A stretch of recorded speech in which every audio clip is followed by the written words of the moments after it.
All right, strap yourselves in, folks, because today we are going deep into cyber warfare. You listeners send in some really interesting stuff about how hackers could actually be the ones to start World War III. Yeah, it might seem like, I don't know, some far out there kind of thing like this from a movie, but this stuff is very real. Yeah. It's happening now, and it's probably a lot more dangerous than a lot of people realize. Way more dangerous. It feels like just in the past couple of years, things have really escalated. I mean, it wasn't too long ago we were mostly worried about like credit card theft and, somebody hacking in and like messing with a website to be funny. But now it's like, ugh. Now they're talking about taking down like entire nations. Yeah, that's a good point. So before we get into, all that, how this could lead to a global conflict and everything, can we just back up for a second? Can we just define what we're even talking about when we say cyber warfare? Sure. Because it's not soldiers and tanks, right? No.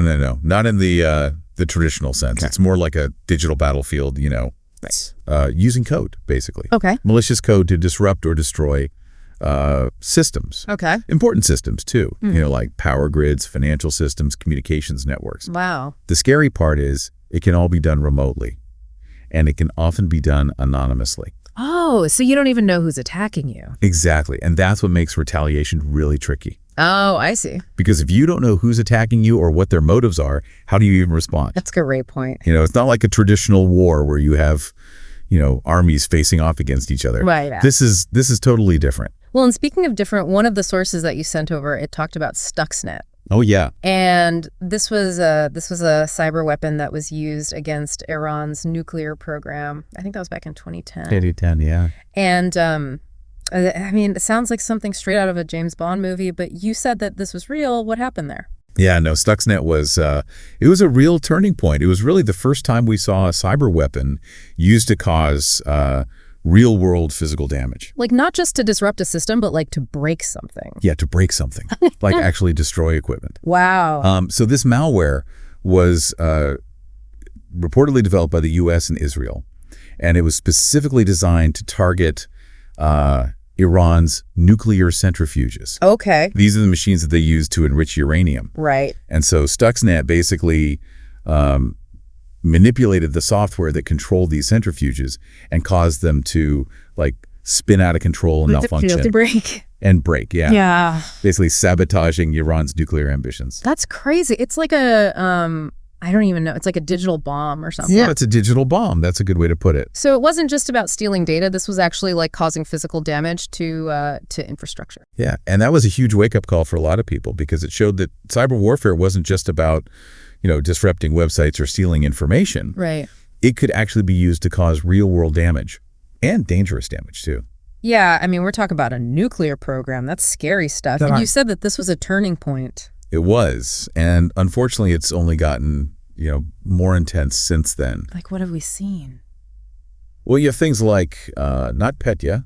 Okay. This was a disguised as ransomware, but it actually caused billions of dollars in damage globally. Wow. Primarily targeting Ukraine. Oh, wow. Okay. And then there's SolarWinds. SolarWinds. Where Russian hackers infiltrated U.S. government agencies and corporations, stealing sensitive data, compromising systems. So this is like straight up espionage. Exactly. Wow. And then, of course, you can't forget the Colonial Pipeline hack. Right. Here in the U.S. Yeah, that one caused widespread panic and disruption to fuel supplies. It really did. It felt like, everyone was rushing out to fill up their gas tanks. The lines were crazy. It was like a real world, tangible impact. Yeah, and that's the thing about cyber warfare. People really felt it. It's not just, some abstract concept confined to the digital world. Yeah. It has a very real impact on our lives, our economies, our security. So how do we go from these kind of isolated incidents, these attacks, to something that could, trigger a global conflict? I'm still trying to wrap my head around how we go from hacking to World War III. It's a complex scenario, but there are a few things to keep in mind. Okay. One of the biggest concerns is the potential for attacks on critical infrastructure. Imagine a coordinated cyber attack that shuts down power grids across an entire nation. The whole country just goes dark. Yeah. I mean, hospitals lose power, transportation systems shut down, communication networks go dark. I mean, the chaos and the disruption could be unlike anything we've ever seen before. It would be like it would be total pandemonium. People would be, I mean, it would be really, really bad. And in that kind of scenario, it's not hard to imagine how a nation might feel, backed into a corner. Like they have to retaliate. Yeah. Like they have to do something. They might feel like they have no choice but to lash out. Right. And that could easily trigger a chain reaction, especially if other nations get involved. Oh, I see. So it's like one thing leads to another, and then everybody's involved. Exactly. And then you have to factor in the rise of artificial intelligence. AI, yeah. AI-powered cyber weapons could launch attacks with incredible speed and accuracy. So like faster than humans can even react. Way faster. Mm-hmm. And they could potentially overwhelm even the most sophisticated defenses. Mm. Like, imagine a scenario where a nuclear power plant is hit with a lightning-fast AI-driven cyber attack. Oh my gosh. Okay. I mean, the potential for disaster is it's enormous. It's huge, yeah. We talked about deepfakes earlier, too. You were saying how the line between reality and what's fake is getting, like, blurrier and blurrier. It is, yeah, and that's another big concern. Yeah. Imagine hyper-realistic fake videos of, world leaders declaring war or, inciting violence. Oh, like they never actually said it, but it looks like they did. Yeah. Wow. These could be used to manipulate public opinion, sow discord, and even provoke military action. It's like a propaganda machine on steroids. Yeah, it is. And it's incredibly dangerous. Wow. And it's like, how do you even stop that? Well, that's the challenge, isn't it? Because cyber attacks, they often operate in this gray zone. Like you don't know who did it. Exactly. And it's difficult to determine intent or to assign blame. So like, how do you even determine when a nation has crossed a line that justifies retaliation? That's the million-dollar question. And it's one of the biggest challenges we face in the realm of cyber warfare. There's no clear, red lines. There's no internationally agreed upon rules of engagement. Right. So a major cyber attack could easily be misconstrued. And then boom, you've got a war. Yeah. And it could lead to a disproportionate response and a rapid escalation of conflict. I see. So it's like, you don't know who did it, or even if it was intentional, and then bam, things just blow up. Exactly. It's a very volatile situation. And we've been talking a lot about nation states and governments, but some of the stuff that you sent also talked about cyber mercenaries. Right. And groups like Anonymous. Yeah. Where do they fit into all of this? Well, these non-state actors, they're increasingly becoming major players in the cyber domain. Oh, really? And they can be just as disruptive as nation states, if not more so. Wow, is that possible? Well, they can disrupt military operations.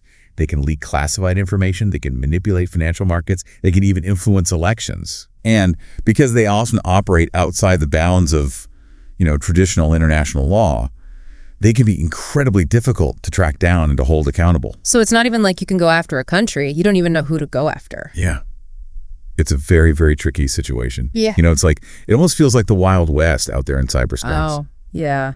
It definitely sounds like things are getting kind of hairy and complicated. And it feels like, based on what you're saying, it's only going to get more complicated as technology gets more advanced. Is there any good news here? Like, is there any light at the end of this tunnel? Well, there's always hope. But first, we need to understand the scope of the problem. Yeah, okay. And, speaking of understanding the problem, those sources you sent over, they had some pretty sobering statistics. Oh, right. Would you like to take a look at those now? Yeah. Maybe we can talk about that. Yeah, let's do it. I mean, those stats are, they're really something. It really makes it hit home that this isn't just some kind of, theoretical problem. This is happening. Cybercrime is already costing the world trillions of dollars, and it seems like it's impacting pretty much every organization on the planet. I mean, what can we do? What can we actually do to prevent this from spiraling out of control and becoming some kind of global catastrophe? Well, that is the big question, isn't it? I mean, the good news is it's not all doom and gloom. Oh, okay. The sources you sent, they actually talk about a number of potential solutions. Some are a little more feasible than others, but they're there. Well, let's hear what's the first line of defense? Well, one idea that's been floated, it's international cybersecurity treaties. Oh, okay. So it's kind of like how nuclear treaties, help prevent a nuclear war during the Cold War. These agreements would be aimed at regulating the development and use of cyber weapons. So all the countries of the world would get together and they would agree on some kind of, I don't know, rules of the road for cyberspace. I mean, that just sounds incredibly difficult to achieve. especially with everything going on right now between countries, it doesn't feel like everybody's really getting along that well these days. Well, you're not wrong. It would require, it would require a huge amount of global cooperation and trust. Mm-hmm. And, honestly, that seems almost impossible right now. But, well, think about it this way. Okay. The nuclear treaties, those were born out of a period of really, really intense global tension, too. Yeah. And it was the threat of, well, mutually assured destruction. Right. Nobody wants to blow up the world. Right. Exactly. Nobody wants to blow up the world. The idea that, if anybody uses nuclear weapons, it would mean the annihilation of pretty much everybody. That was what drove nations to, sit down and talk and come to some kind of agreement. So you're saying that, because this threat, this cyber threat, is so big and so scary because it really could cripple entire nations, that might actually be the thing that pushes everybody to work together. They'll be so scared that they'll actually cooperate. Yeah, it's possible. The stakes are incredibly high, and the consequences of, not doing anything, they could be catastrophic. A shared sense of urgency, that could be a really powerful motivator to get people to, set aside their differences and actually work together. Let's hope so. Let's hope that's what it takes. Yeah. But even with something like that, even with some kind of international agreement, it just seems like, there's still so much room for things to go wrong. What about stuff we can do on a more individual level? I know, I think we talked about cyber hygiene a little bit earlier. Can you tell us a little bit more about that? What exactly does that mean? Sure. Cyber hygiene, it's basically just taking steps to protect ourselves in the digital world. Think of it like washing your hands to prevent yourself from getting sick. Okay. It might seem really simple, yeah, but it can make a huge difference. Yeah. So we're talking about things like, using strong passwords. Okay. And using a different password for every single account. Oh, I'm so bad at that. Yeah, well, it's important. I know. And then enabling multi-factor authentication whenever possible, where you have to enter a code from your phone or something. Right. Being really careful about what links you click on, what files you download. Okay. And then, of course, keeping your software, your operating system, all of that stuff up to date. Those updates, they usually include security patches. Right. So it's important to, stay on top of that. So basically, don't be stupid. Pretty much. Don't click on things you don't recognize. Think before you download stuff. Just be smart. Be smart, be aware, and don't take anything for granted. Yeah. Because the truth is that most cyber attacks, they exploit human vulnerabilities, not technological ones. So they're using our own stupidity against us. Pretty much, yeah. So if we can just educate ourselves, and become a little more discerning about, what we do online, we can dramatically reduce our chances of becoming victims. Right. Okay. That makes sense. So we've talked about individuals, but what about, the big players? Governments, corporations, what can they do to help prevent a cyber catastrophe? Well, governments, they really need to invest in strengthening their cyber defenses. Okay. They need to develop sophisticated threat detection systems. Okay. Build really robust cybersecurity infrastructure, and establish really clear protocols for responding to attacks when they happen. And they also need to be working really closely with the private sector. Okay. Because a lot of those critical infrastructure systems, the power grids, the financial systems, all that stuff, a lot of that's owned and operated by private companies. Right. So they need to be sharing intelligence. They need to be coordinating responses. They all have to be on the same page. Okay. And what about the corporations themselves? what can they be doing to, improve their own security? Well, corporations need to start seeing cybersecurity not as an expense, okay, but as an essential investment. Okay, I like that. Because that's what it is. It's an investment. Right. So this means implementing really strong security measures, training employees on cybersecurity best practices, and having a really clear incident response plan in place. So if we get attacked, this is what we do. Yeah, exactly. You got to have a plan. Right. Yeah. And they also need to be transparent about data breaches when they happen, unfortunately. Yeah. And work proactively with law enforcement to try to, track down these cyber criminals. So it's a multi-pronged approach. It sounds like everybody from just, regular people like me all the way up to the government has a role to play in this. Absolutely. Yeah. Cybersecurity, it's everybody's responsibility. We can't afford to be complacent. The threat is real, it's serious, and the stakes are, well, they couldn't be higher. Yeah. But by working together, we can create a more resilient and secure, a more secure digital world. It's, I gotta admit, it sounds a little daunting. Yeah. But I'm also hearing some optimism in your voice too. Yeah, well, there's always hope. But more importantly, there are very concrete steps we can take to mitigate these risks, and the first step is awareness. Yeah. And based on all the material you send over, I'd say you're definitely taking that step seriously. Yeah, this has been a real eye-opener. So awareness is key, but now that we know what the threats are, what are some of the actual strategies, like the real world strategies we can use to prevent, this cyber catastrophe from actually happening?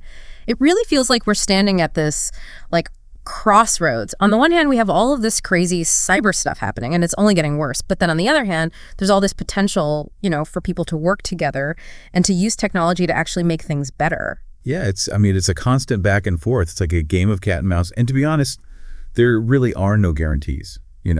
We can't completely eliminate the risk of some kind of major cyber attack, just like we can't get rid of the risk of any other kind of disaster, earthquakes, floods. Things happen. Right. So how do we move forward? Is it just a matter of spending a ton of money and, building better and better tech? Or is there more to it than that?